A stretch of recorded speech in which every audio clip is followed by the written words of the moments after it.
Mary Kate Eubanks, and this is my audience of 8 people. Today I will be talking about photography, the history, use, and importance. My purpose is to inform and tell the importance of photography. Some may think that photography isn't that important, but ever since photography was invented, it has been used to document history, important moments in our lives. Since technology has become so advanced, the camera and the process of taking a photograph has become more simplified, but there are still many factors you need to know.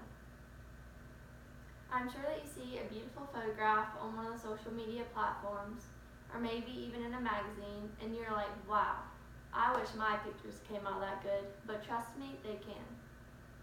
I'm sure a majority of you all have an Instagram or a Facebook. I know you take pictures and post them of either your kids, your spouse, your pet, your family, or maybe even a tasty meal you made for dinner. Do you ever wonder how to get your pictures to look like that social media influencer you follow? Well, they can, and it is not that hard to achieve. I am a photography minor at the Savannah College of Art and Design, and I have taken several classes on photography. Today, I would like to share with you the history behind photography, all the steps and techniques on how to take a high-quality photograph, and the importance of all of these things. To begin with, I would like to give you a brief history on photography. It is hard to think of a world today without photography, and yet 200 years ago, it didn't even exist. It was invented in 1826 by Joseph Nips. However, his process needed 8 hours of exposure to light, and the picture was still fuzzy. And then in 1837, Louis Daguerre created a sharp but one-use image in just a few minutes. And then in 1839, William Talbot presented negative film and prints, which is still the basis for today's photography. As you can tell, it took some time for the process of photography to be perfected. In the early days of photography, cameras were large and heavy, and pictures were made on individual glass plates. This is what led to cameras becoming portable. The breakthrough came through when George Easton invented flexible film. In 1888, he introduced the Kodak camera. The Kodak camera was small and light and loaded with a roll of film. And this is where the craze for photography soon spread. Now that you're familiar with the history of photography, we can move on to how to actually use a digital camera. Allow me to demonstrate all the steps and techniques on how to take a high-quality photograph.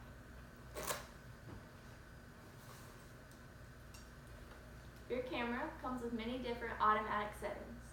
I would highly advise not to use those settings though. The most important factor when taking pictures is shooting in manual mode. This is very tricky to do as a beginner, but you will be thankful for manual mode in the long run. You may be wondering, why can't I just use the automatic settings that my camera provides? Well, manual mode gives you much more control over the look of your photographs. Manual mode allows you to control shutter speed, aperture, and ISO. And all of these 3 things work together to control the exposure of your photograph. And exposure is basically just how bright or dark your image is. Shutter speed, aperture, and ISO. What do they do? Well, according to photographyconcentrate.com, here's how they work. Being able to control your shutter speed will help you capture motion. Using a slow shutter speed will allow in more light and capture shots where you want the subject to be blurred. For example, the nighttime city shots where the cars are dragging the light across the image. Using a fast shutter speed will let in less light and will help freeze motion. For example, someone jumping in the air. It is important to know how to use shutter speed because it can help you decide how much movement you want in your image. By manually controlling aperture, you will have more control over the depth of field in your image. Depth of field is how much of the image is in focus.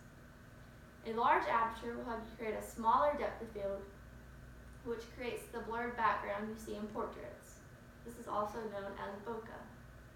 A smaller aperture will allow for a larger depth of field, which will allow for more of your photo to be in focus.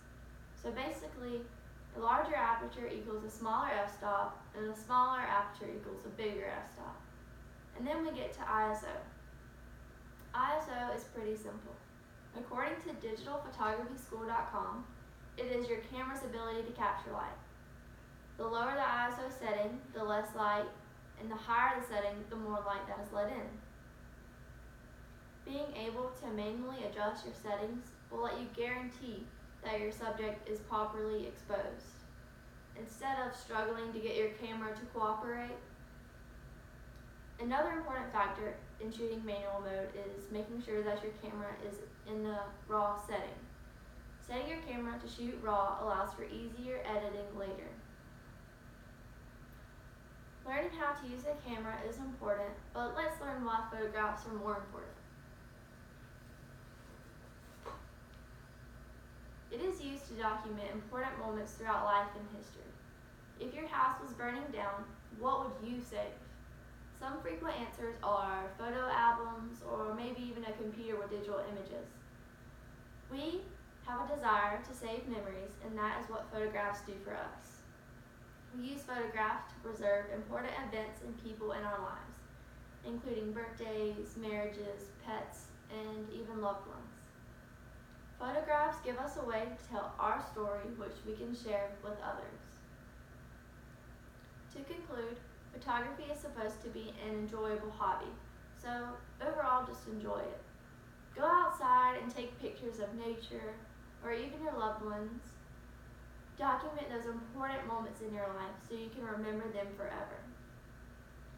Today, we have discussed photography, we have learned the history behind photography, and all the steps and techniques on how to take a high quality photograph, and the importance of all of these things.